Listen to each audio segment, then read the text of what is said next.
this is Sunday, it must be Pancake Bay. Is it Sunday? So here we are, Pancake Bay Provincial Park. It is they don't call it Simcoe Day anymore, do they?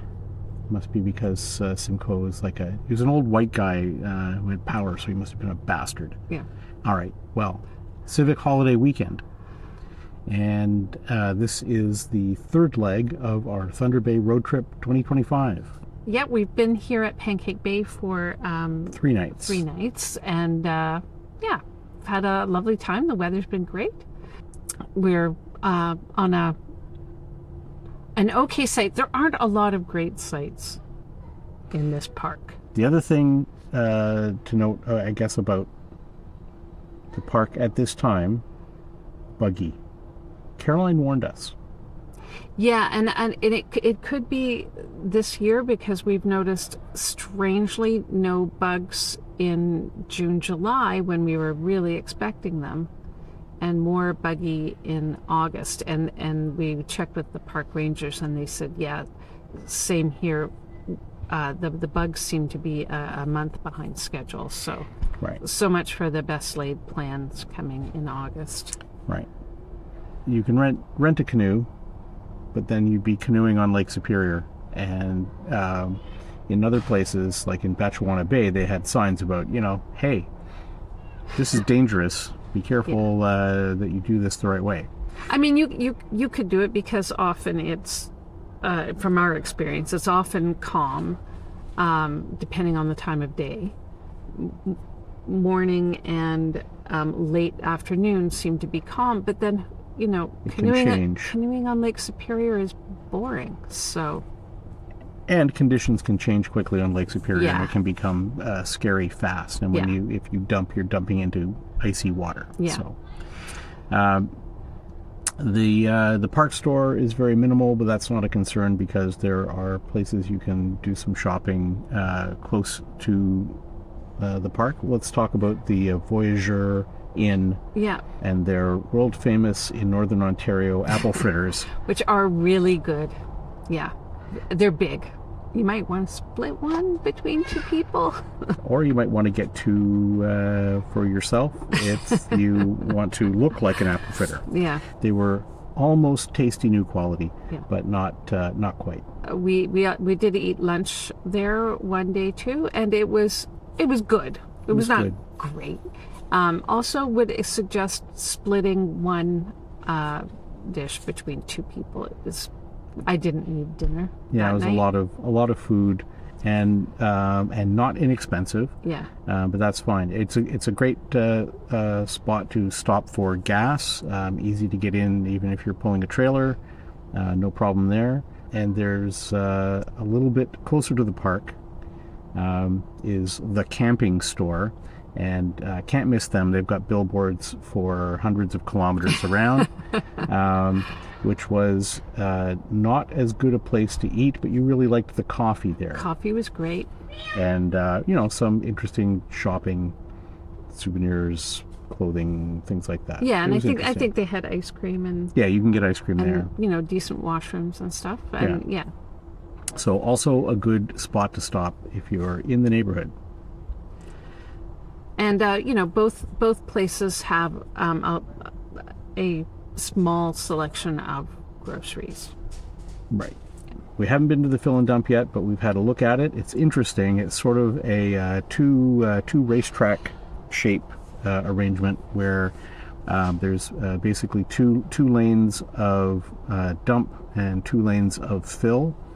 And it's all sort of in the center, so depending on which direction you come in, you're going to be in one lane or the other.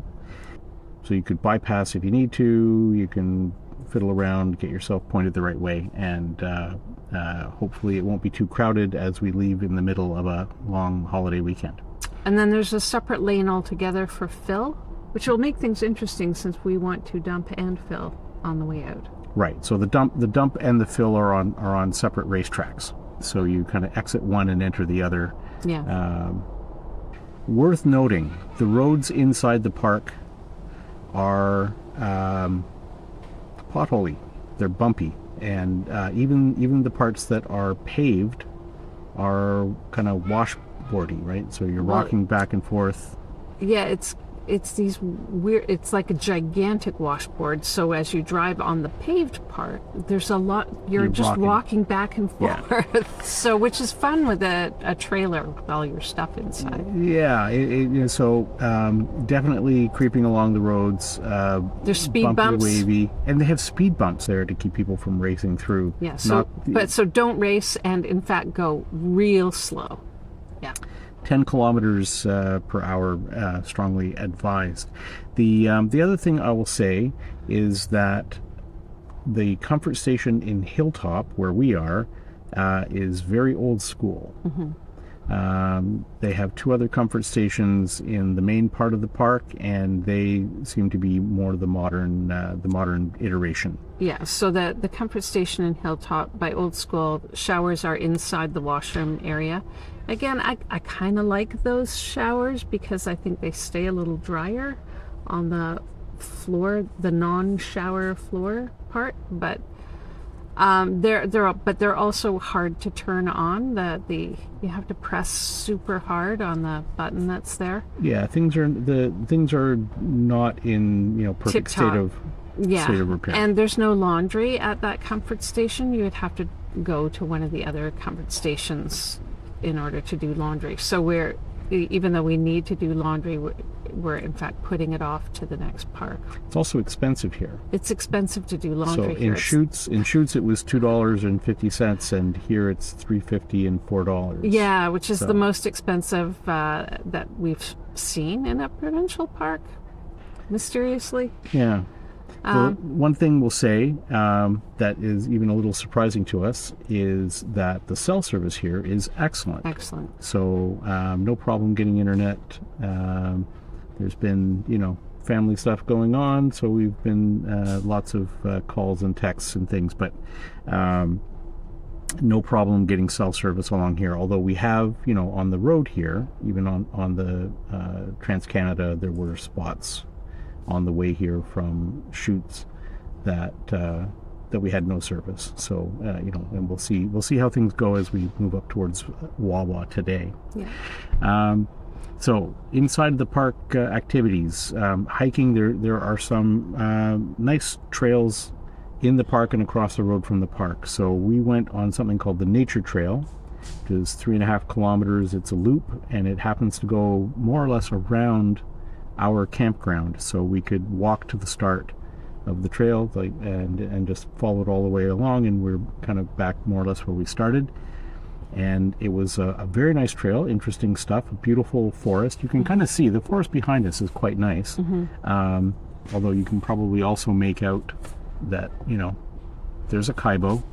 There's not a lot of undergrowth, so you can see all the campsites around. Right, and it's a busy weekend too, so we're quite aware that you're in a park with lots of people. Yeah. So Awenda in the spring it is not. Right.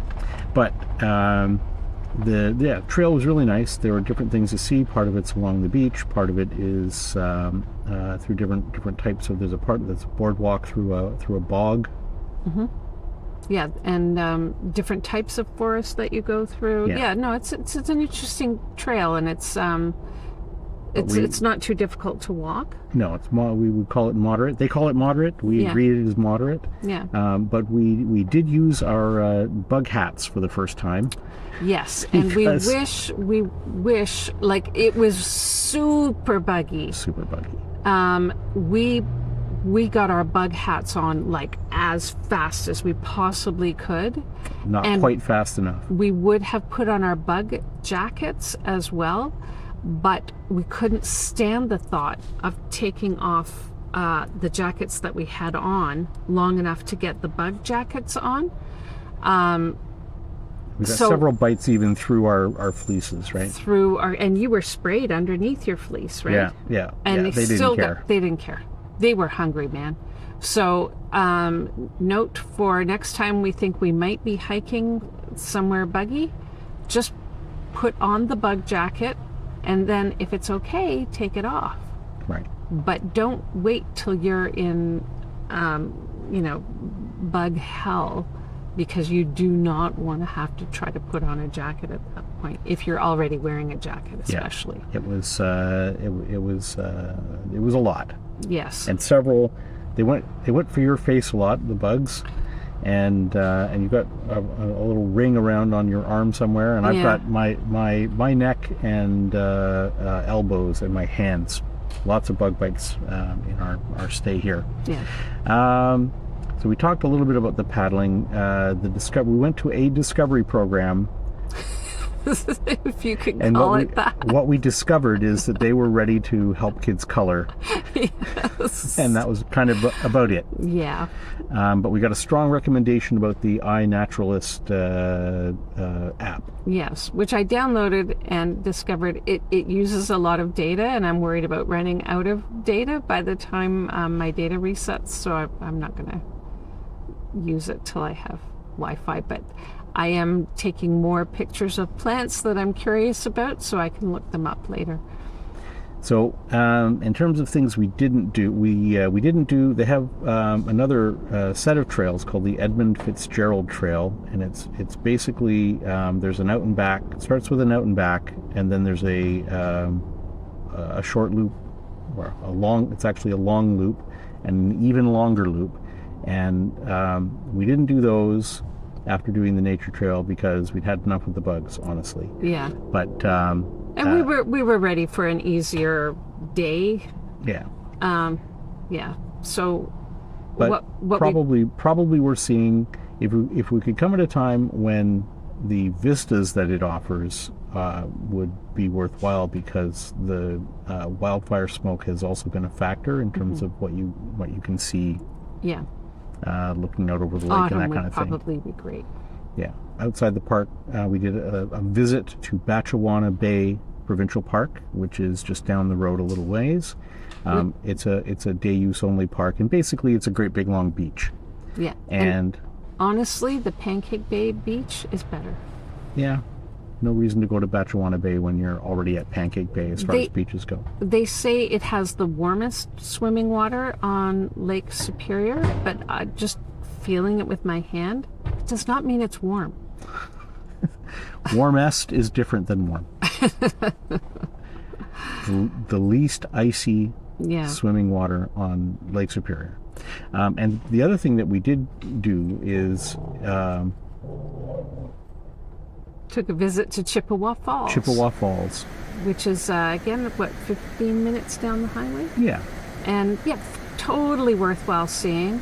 It would have been, we did it in running shoes. As it turns out, the trail there is quite rugged, and climbing over the rocks to get a good look at the falls would have been better to be wearing our hiking boots and even having sticks with us. But, we did it in runners and no sticks, and we lived to tell the tale. Yeah. And it was we spent way longer there than we were expecting to. Yeah, it was really a beautiful spot, quite nice. And the trail goes back a lot further than you think at first, and I quite enjoyed walking on that trail. Yeah, it's nice. I would visit that again, just because it was such a nice little spot. And be prepared for climbing on the trail. Yeah, but nothing too bad. We have had a couple of Alto things. We had the almost de rigueur 3 a.m. carbon monoxide alarm when we don't have the propane switched on or any sources of ignition. So that'll be... apparently we are a source of carbon monoxide. Or of something that it doesn't like that isn't carbon monoxide. Yeah. So that's an ongoing thing. So I just we did have the 7-layer dip for lunch. I just yanked the fuse. The other thing that was new and exciting for us is we need the furnace at night here, because it has been chilly at night, and so we had the furnace on electric, and we got an error code on the Truma control panel, and luckily we have internet here, so I was able to look it up, and it turns out it means the electricity had failed. So we did a little bit of troubleshooting, and determined actually that the GFCI outlet that the Truma is plugged into inside the trailer had tripped, and that happened to us a couple of times. So we had to reset the GFCI. Yeah, and I have noticed people around here a lot. I've noticed more like fancy power conditioners here. So one of the things that we've heard is that people who camp in the more northern parks are more serious campers rather than sort of recreational campers like they are in the big popular southern parks.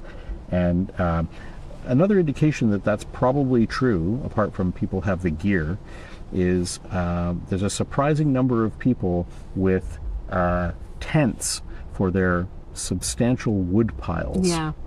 So, people come ready to stay for 2 weeks or 3 weeks or something, and they bring their whole wood stock with them. So that was interesting. There are some sites that we would recommend if we were to return. We'll show some pictures and put the site numbers in the description. But when we say recommend, don't compare to like the best sites in some of the great parks and so on. They're good sites for this park. Yeah, it's not it's in a spectacular place. It's not a spectacular park in and of itself, I think. Mm-hmm. And in fact, some of the we checked out some of the sites that looked good, good or not bad online, and some of them are not bad. Some of them, we found a couple of sites that in person seem okay, that weren't necessarily so online. And there was one site in particular that I thought was okay online, and it's horrifying. It's a corner site with absolutely no privacy, yeah, and lots of traffic. So yeah, so what we're in the hilltop campground at the top of the hill. There are also sites more at the bottom of the hill, and what we find is at the top of the hill you get way less highway noise. At the bottom of the hill there's not a barrier there, or being behind the hill is also very helpful for keeping the traffic noise down. Yeah, so what our site number is 88, right? 88. So that area, for future reference, that is the quieter part. So if you look more towards the comfort station, that is where you're definitely going to hear the Trans-Canada Highway. Trans-Canada Highway. So another thing about Hilltop, so it's right at the far end of the park from the gate. Mm-hmm. So it's we're finding it's 11 or 12 minute slow roll through the park. Something to keep in mind, if you're looking for a site at Pancake Bay, you might look at the sites along the top of the map, which would I guess be the east side of the park, and say, oh, I don't know, that looks like it's pretty close to Highway 17. Not only is it close to Highway 17, but also that's the main road that people drive up and down. So there's a lot of traffic. The sites are mostly small roadworts, not great. We did look at some of the serviced sites at the east end of the park that are adjacent to the water, and they looked like they would actually be nice. Interesting. Yeah. So, if you can get them. Yeah. Being at Hilltop, our closest beach access, which is a fairly easy walk actually, is the dog beach. However, we've discovered that the dog beach is actually the best part of the extensive beach. It's on a more sheltered area. There's less debris, like the water's crystal clear here, whereas at the more used side of the beach, there's more like wood chips, loamy stuff.